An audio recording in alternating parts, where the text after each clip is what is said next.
काहे बनता रो बाबू बदमाश हो, अभी निकाल दे हो हम तोर सास हो।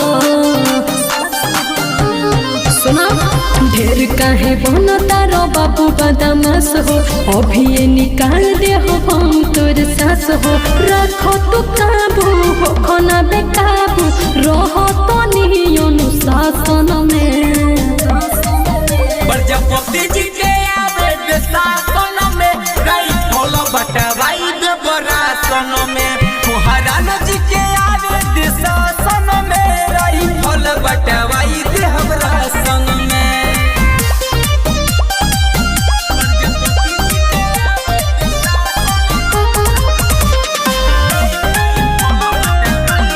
मिक्स बाय माँ अम्बे रिकॉर्डिंग स्टूडियो गोपालगंज। कितना आइले आ कितना गइले, केहू ना कुछ कर पहिले हो। तोहरा लेखा बात फेंकावा लइका, कितना जाना भेटइले हो। कौन इलाका होई हमरे धमाका होई, पड़ जाए भारी कोइल रंगदारी, तनी नरमी राखो बाबू भाषण में। प्रजापति जी के आवे शासन में, राई फॉलो बटवाई दे बरासन में। महाराज जी के आवे शासन में, राई फॉलो बटवाई दे बरासन में।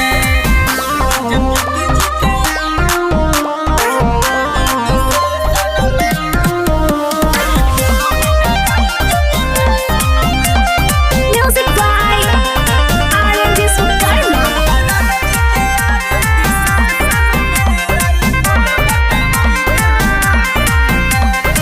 होके तू इतना हावी नहीं हवा, डर दिखावो ना भाभी हो।